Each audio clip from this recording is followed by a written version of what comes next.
속보. 하나와 두산이 손잡고 KF-21 엔진을 생산했다. 엔진 디자인 공개. 미국이 의심스럽다. KF-21 엔진의 무서운 주택. KF-21 국산 엔진 28,000파운드급 껑충. K. 방사청과 한국형 전투기 KF-21 PBL 계약 체결. 최초 양산 물량 대상 후속 지원. 2027년까지 3년간 1243억 원 규모. 한국항공우주산업, KAI,은 방위사업청과 한국형 전투기 KF-21 최초 양산 항공기에 대한 성과 기반 군수 지원, PBL, 계약을 체결했다고 9일 밝혔다. PBL은 전력화된 무기체계 후속 군수 지원을 전문업체가 전담하고 항공기 가동률 등 성과지표에 따라 성과금 또는 페널티를 차등 적용하는 방식의 선진 후속 군수 지원 체계다. 이번 PBL 계약은 지난 6월 계약을 체결한 최초 양산 물량을 대상으로 하며 계약 금액은 1243억 원 규모로 기간은 올해 12월부터 2027년 12월까지 3년이다. KAI는 이번 사업을 위해 KF-21 전력화 이후 운영에 필요한 수리 부속을 선제적으로 확보하고 효율적인 정비 지원 체계를 구축할 계획이다. 강구영 KA 사장은 지번 계약으로 KA가 개발한 모든 국산 항공기의 PBL 라인업이 구축됐다며 한국 공군의 차세대 핵심 전력인 KF-21이 최상의 성능을 발휘할 수 있도록 KA의 모든 후속 지원 역량을 동원해 최적의 지원을 하겠다고 말했다. 두산에너빌리티가 가스터빈으로 쌓은 엔진 기술력을 항공까지 확장한다. 기존 발전용 가스터빈 외에 생산 원리가 비슷한 항공 분야로 발을 넓힘으로써 수익 확대에 나섰다. 이를 바탕으로 소형 모듈원전을 비롯해 수소 가스터빈, 항공기 엔진 등 신사업 분야를 두루 선점하겠다는 전략이다. 발전용 가스터빈 생산한 노하우로 항공기 엔진 제작 14일 업계에 따르면 두산에너빌리티는 오는 26일 정기주주총회에서 항공기 엔진 제작과 각종 엔진 추진체 보조기기류 부분품 제작, 정비, 판매 및 서비스업을 사업 목적에 추가할 예정이다. 신규 사업 추진은 국방과학연구소와의 계약에 따른 것으로 보인다. 두산에너빌리티는 지난해 8월 국방과학연구소와 터빈베인 블레이드 주조품 제작 및 후가공 과제를 계약했다. 두산에너빌리티는 국방과학연구소가 개발 중인 항공용 가스터빈의 핵심 고온 부품인 블레이드와 베인을 제작해 2027년까지 국방과학연구소에 공급할 예정이다. 블레이드는 가스터빈 중심축, 로터에 연결돼 같이 회전하는 날개다. 블레이드 사이에 고정된 날개가 베인이다. 베인은 블레이드 통과 후 흩어진 기류를 다시 모아주는 역할을 한다. 두산에너빌리티가 가스터빈 사업을 항공용으로 확대하는 것은 발전용 가스터빈을 제작해오면서 쌓아온 노하우를 충분히 활용할 수 있기 때문인 것으로 분석된다. 두산에너빌리티는 2013년 발전용 대형 가스터빈 개발에 들어가 2019년 세계 5번째로 개발을 완료했다. 이후 김포열병합발전소에 처음으로 공급한 가스터빈이 지난해 7월 상업운전에 성공하며 신뢰성을 확보했다. 이를 기반으로 지난해 보령신 복합발전소, 올해 안동 복합발전소 가스터빈 공급 계약을 따내며 수주를 이어가고 있다. 두산에너빌리티는 이 분야에서 향후 5년간 국내에서 7조 원 이상 수주를 목표로 하고 있다. 항공용과 발전용 가스터빈은 동일한 기술을 기반으로 작동 원리와 구조가 유사하다.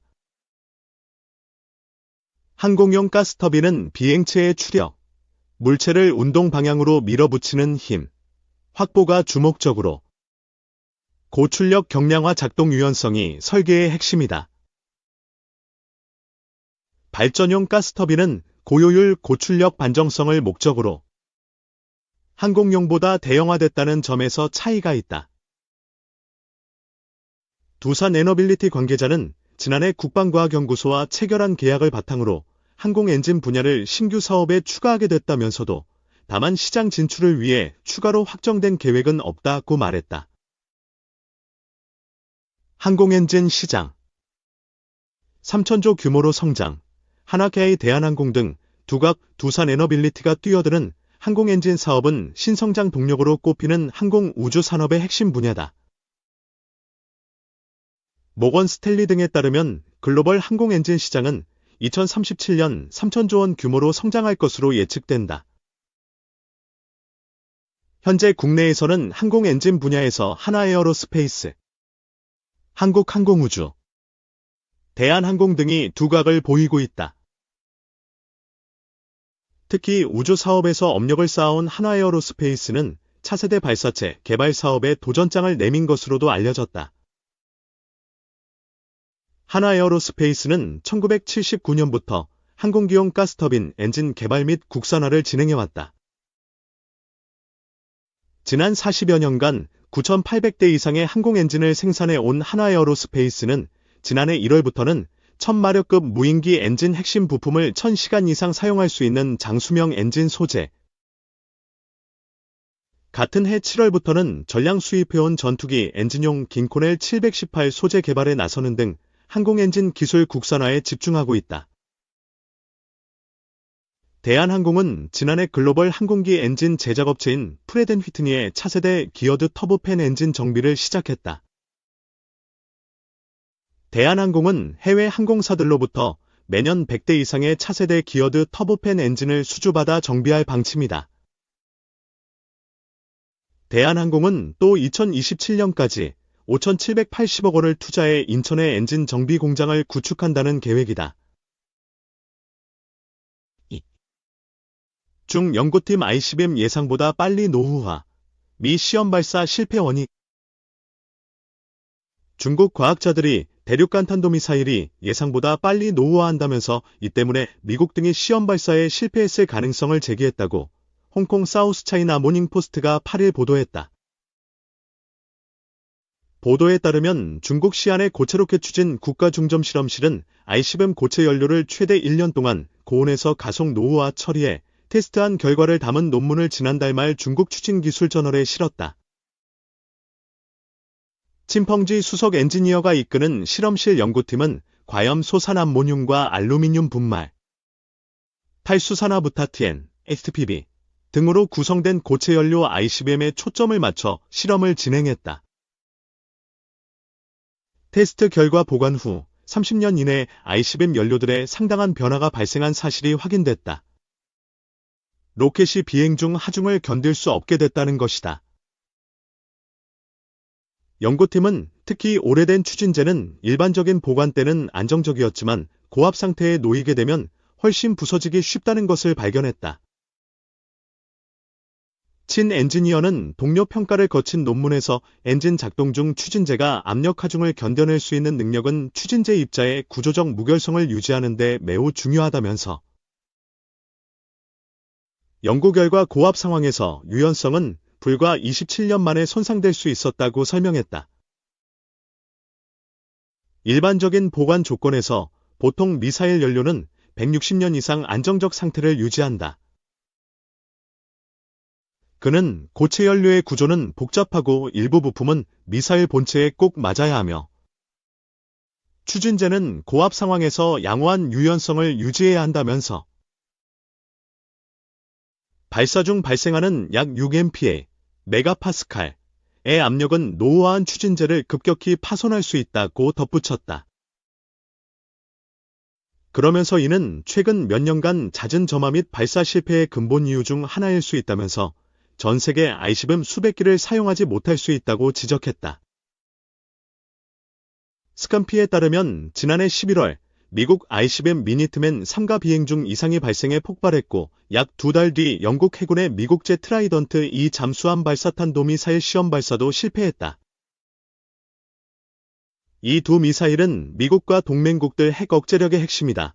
중국은 핵무기 보유량은 미국이나 러시아보다 적지만 극초음속 무기를 포함해 비교적 신형 미사일로 무장하고 있다고 스캠피는 짚었다. 중국은 지난 9월 둥펑-31A를 태평양으로 시험 발사했다.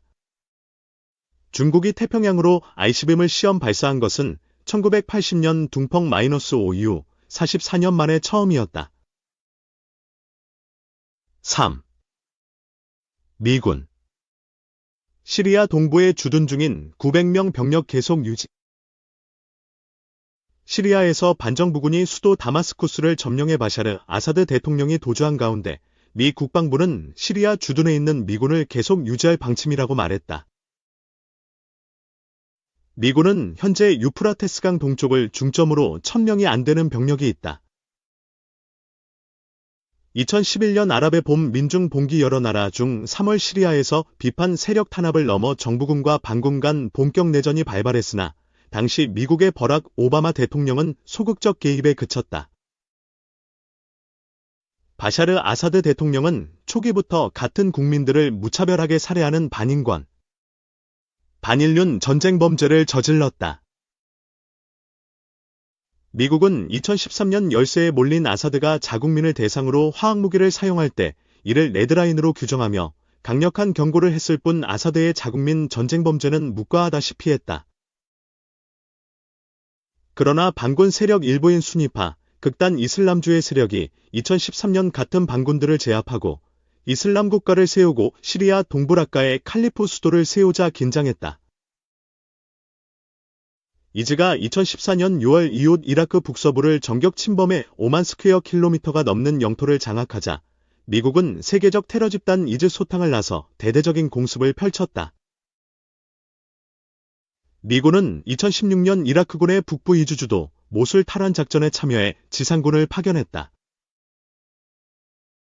이라크에 5,000명 그리고 시리아 동부에 3,000명을 파견했으며 시리아에서는 이즈 소탕의 시리아 쿠르드족 군대인 시리아 아민주군과 연합했다.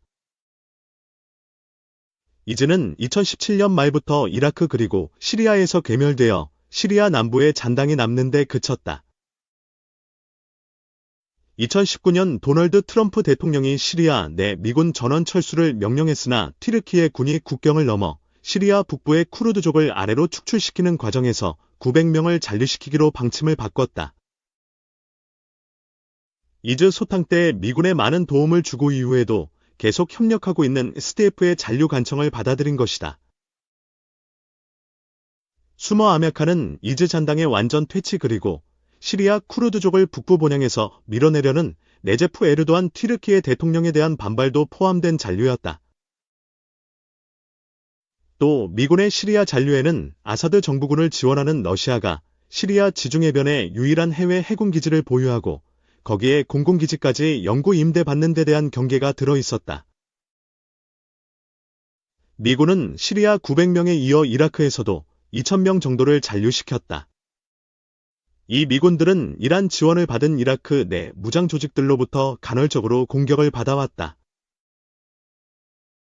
미군이 트럼프 재임 때인 2020년 1월 이라크 수도 바그다드에서 이란 혁명수비대정의 쿠드주군 사령관 카셈 술레이만 장군을 폭사시킨 후 이 같은 데 미군 기지 공격은 심해졌다.